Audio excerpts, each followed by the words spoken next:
কিন্তু এটা যদি বিকালে যখন ক্রিয়ায় বসি এই অসুবিধাটা আমার হয় না, তো ক্রিয়াটা ভালো হয়। সকালের দিকে একটু শ্বাস নিতে যেন মনে হয় একটু কষ্ট বোধ হয়, এটা একটুখানি বললে ভালো। তুমি একটা কাজ করবে, তুমি যখন সকালে উঠছো ক্রিয়া করার আগে, ক্রিয়ায় বসছো তো, বসে হ্যাঁ বাবা, হ্যাঁ বাবা। তুমি চোখ বন্ধ করছো, চোখ বন্ধ করে প্রথমে, তারপরে ধীরে ধীরে স্লোলি ধীরে ধীরে শ্বাসকে, তোমাকে কি পেটের খেলানোটা দেখিয়েছিলাম? পেট না, তোমাকে দেখানো হয়নি পেট, তুমি এখনো পেট অব্দি আসোনি তো। সংকোচন এন্ড প্রসারণ, সংকোচন প্রসারণ, এটা করে নাও। করে নিয়ে কিছু করে কতবার করবো বাবা? 5-7 বার করো না, বেশি না, 5-7 বার করে নাও।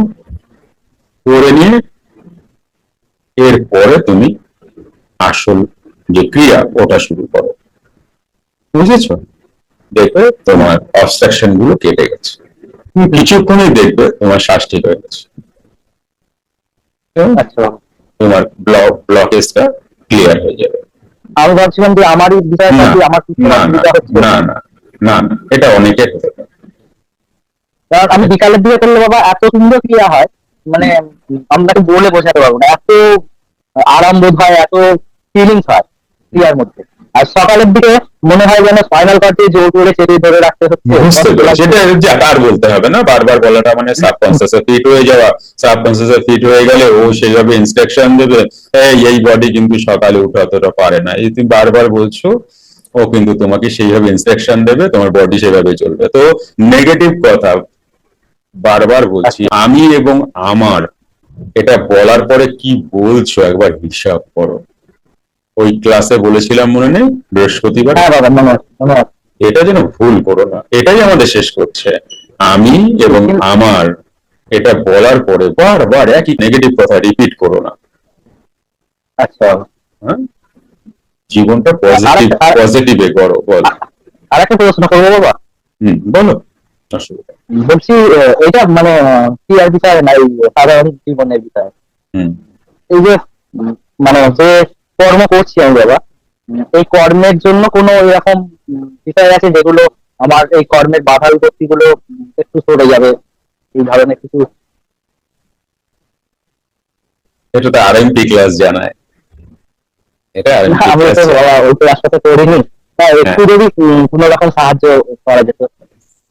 ঠিক আছে, কালকে তুমি কল করো আমাকে 11টা থেকে 4টে।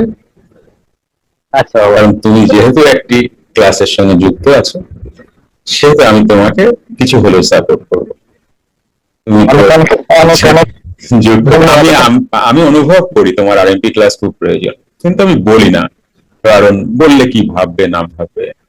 তোমার খুব না বাবা দেখুন, আপনি আপনি আমার পিতৃতুল্য, আপনি আমার খারাপ চাইবেন, আপনি আমার কি বলবো মানে শ্রেষ্ঠ গুরু পদে আপনাকে বসিয়েছি।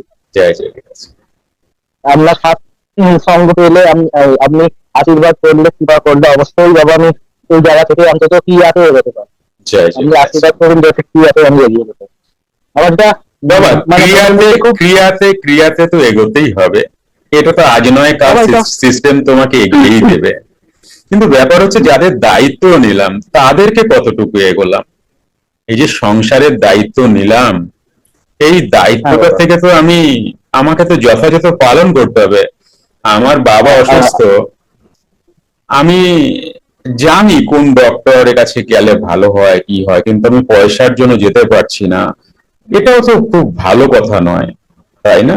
এমন আধ্যাত্মিক জীবন ভালো নয়, সংসারীদের ক্ষেত্রে বলছি, এমন আধ্যাত্মিক জীবন ভালো নয় যে আমি সারা দিন ওরকম করছি, সংসারের দায়িত্ব নিয়ে রেখেছি অথচ আমি প্রতিপালন করছি না।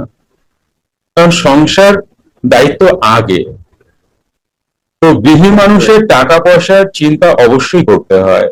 এরকম উদাসীন যদি হয় না, কিছু মানুষ আছে মানে সাম রাখি না কুল রাখি এরকম অবস্থা, যে আমি আধ্যাত্মিক জীবনে বেশি করব নাকি আমার প্রফেশন জীবনে করব, ভয়ে ভয়ে প্রফেশন জীবন কম করি আর আধ্যাত্মিক জীবনে বেশি থাকি। লাস্টে দেখি যখন বয়সটা 40-এর উপর হয়ে যায়, তখন দেখি হায় হায় এখন তো আমার টাকার দরকার, কিন্তু সময়টা চলে যায়। তাই বয়সের সময় অর্থটা এমন ভাবে ইনকাম করো যাতে করে বুড়ো বয়সে তোমাকে সেটা ব্যাকআপ দিতে পারে, কিন্তু আর তুমি শান্তিতে সাধনা করতে পারো। হ্যাঁ বাবা, পেটে খিদা। একটা কথা বলি বাবা, মনের মধ্যে খুব দৃঢ় ভাবে ছোট থেকে আমি একটু পিয়াজব পাওয়ার আগেও আমার এই আধ্যাত্মিক বিষয়ে অনেক জায়গায় ঘোরা, মানে 3 বা 4 বার দীক্ষা নেওয়া হয়ে গেছে। আপনাকে বলেছিলাম বাবা, তা ছোট থেকেই আমার এই আধ্যাত্মিক বিষয়ে চাহিদাটা খুব, যে কিভাবে তাকে ডাকলে পাওয়া যায়, কিভাবে তার সঙ্গে একাত্ম পাওয়া যায়। অবশ্যই দেখো, এটাকে বলা হয় আধ্যাত্মিক তাপ। আমাদের তো 3 রকমের তাপ: আধ্যাত্মিক, আদি ভৌতিক এবং আদি দৈবিক। তো এটা আধ্যাত্মিক তাপ। তো এক্ষেত্রে তোমাকে দুটোকেই ব্যালেন্স করতে হবে, সংসার এবং আধ্যাত্মিক জগৎ। আর আধ্যাত্মিক জগৎকে অবশ্যই তুমি করো, কিন্তু তার সাথে সংসার জগৎকে একটু স্টাবলিশ না করলে বুড়ো বয়সে অসুবিধা হবে। তো তখন মনে হবে কেন আমি সময় নষ্ট করেছি। তো এই কথাগুলো কালকে হবে, 11টার পর তাহলে আমি যেটা আমাকে কল করার সময় আগে হোয়াটসঅ্যাপ করে নিও, আমি কল ব্যাক করে নেব। আচ্ছা, আধা ঘন্টার মধ্যে না করলে তুমি কল করে দিও, আধা ঘন্টা যায় না, তার মধ্যে না না আপনি খুবই পারেন না। হ্যাঁ, আমার কমিউনিকেশন স্কিল খুব ভালো, আমি জানি, কারণ এর উপরে আমি প্রচুর কাজ করেছি। একটি ঘোষণা আপনাদের সবার জন্য। সুপ্ত ক্রিয়া, মেডিটেশন এবং অন্তর্মুখী প্রাণায়াম ক্লাসে আসতে চাইছেন? মঙ্গল, বুধ ও বৃহস্পতিবার আপনার বাড়ি বসেই জুম অনলাইনে এই ক্লাসটি করতে পারবেন। সময় সন্ধ্যা 8টা থেকে রাত 9টা অবধি। আসুন, ক্লাসে দেখা হবে। প্রণাম গুরুদেব। গুরুদেব, প্রথম জিজ্ঞাসাটা প্রধান যেটা, এটা আমার দীর্ঘদিনেরই একটা জিজ্ঞাসা, যে অনেক কিছু পড়া, অনেক কিছু কইরা জানতে পারলাম প্রাণী সব, আর এই প্রাণের চঞ্চলতাই হচ্ছে জগৎ, চঞ্চলতাই মন, চঞ্চলতাই দেহ, যাহা কিছু সকল কিছু চঞ্চলতা থেকে। এখন কোশ্চেনটা হচ্ছে, আবার আমরা যে প্রসেসে যাচ্ছি, দ্য প্রসেস ইজ ব্যাক, মাতৃগর্ভ থেকে সে স্থিরতায় যাওয়া, তাহলে এন্টি ক্লক। তাহলে প্রাণটা তো একদম ফার্স্ট ব্যাকে ছিল স্থির, দেন চঞ্চল, আবার আমরা স্থিরে যাচ্ছি, তাহলে স্থির প্রাণটাকে চঞ্চল করলো কি, তার ইচ্ছায়? আমি কোন একটা বইতে পড়ছি, এটা অমীমাংসিত, এটা যোগীরা জানে, যোগীরা বুঝে। এখন চঞ্চল স্থির, দা আলটিমেট টু। ব্যাপার হচ্ছে, দেখো, আমার প্রশ্নটা হচ্ছে যে 100% স্থির ব্রহ্ম, 1% চঞ্চলতা এই জগৎ প্রকাশ। এই চঞ্চলতা এলো কোথা থেকে, কে করলো? এই চঞ্চলতা প্রাপ্ত হয়ে এত কিছু কি করে হলো? তো এক্ষেত্রে জানো, যে অ্যান্সার যোগীরাজ করেছেন বা যে অ্যান্সার গুরু বাবা করেছেন, বিশেষ কিছু আলোচনাই করেন। এখানে স্রেফ বলেছেন অজানার কোনো কারণে। তুমি এর থেকে বেটার কিছু পাবেই না। কেন পাবে না, বোঝার চেষ্টা করো। অজানা কোনো কারণে এই চঞ্চলতা আর এই জগৎ। এইবার কেউ যদি ব্যক্ত করেন, তাহলে আমাকে ত্রিগুণাতীত অবস্থায় গেলে তুমি এটা বুঝতে পারবে যে এই ভাইব্রেশনটা কোথা থেকে এলো। এটা কোনো মহাত্মা বলছেন না খুলে। কেন? কারণ এটা ব্যক্ত করবারই না, ব্যক্ত করাই যাচ্ছে না।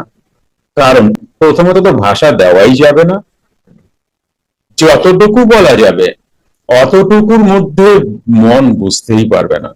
তো এটা গুণাতীত হলে এটার জন্য তোমাকে ওয়েট করতে হবে এবং সাধনা করতে হবে।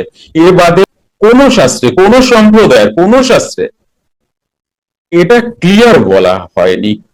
যা বলছেন একটা রূপক গল্প, আগে জল এসছে, তারপরে মাছ এসছে, জলজ প্রাণী এসছে, আগে একটি ছেলে এসছে, তারপরে একটি মেয়ে এসছে, তাদের দুজনকে দেখে ভালো লেগেছে, তাদের এই হয়েছে, তারপরে একটি সন্তান, এগুলো সব গল্প। তুমি যত সম্প্রদায় আছে তারা কিছু না কিছু গল্প দিয়ে রেখেছে, কিন্তু এগুলোকে মেলাতে পারছে না, গল্প দিয়েও কেউ মেলাতে পারছে না, কারণ এটা মেলানোর জায়গাই না, এটা গল্পই তো না। এটা দেখবে তুমি কোন সম্প্রদায়ের এই পৃথিবী কি করে জন্মালো, তাদের যেটা তারা যেটা বলেন সেটা না মেলে না। তোমার কোথাও যেন মনে হয় কিছু একটা বাদ যাচ্ছে, আমি ধরতে পারছি না, বা ওনার বলাটা আমি ঠিক বুঝতে পারছি না। তুমি যখন হিসাব করছো, কারণ এই প্রশ্নটা আসবে একজন যোগী মানসিকতার মানুষেরই, কেমন? তো তিনি এই প্রশ্নটা ম্যাক্সিমাম করবেন, আদার্স কি করবে না? অবশ্যই করতে পারে, কিন্তু যোগী মানসিকতার মানুষের এই কথাটাকে বেশি খোঁজেন। কেমন? তো এটার না সঠিক অ্যান্সার কোন সম্প্রদায় দিতে পারেনি। আর যে গল্প বানিয়েছে ওই গল্পে কনফ্লিক্ট এসে যায়, ওই গল্পটা বোঝা যায় না, সন্তুষ্ট হয় না, কেউই সন্তুষ্ট হয় না। হ্যাঁ, খুব সরল মানুষ হলে ওটা কোনো মহাত্মা বলেছেন মেনে তো নেয়, বাট যখন অ্যানালাইসিস করে তখন রেডারে ধরা পড়ে না, রং নাম্বার হয়ে যায়। কি বুঝতে পারছো? এটাকে না কিছু কিছু বিষয় আছে, বারবার তোমাদেরকে আমি বলেছি, এটা সাধনা দিয়েই বুঝতে হবে, সাধনা ছাড়া এগুলো বোঝা সম্ভবই না।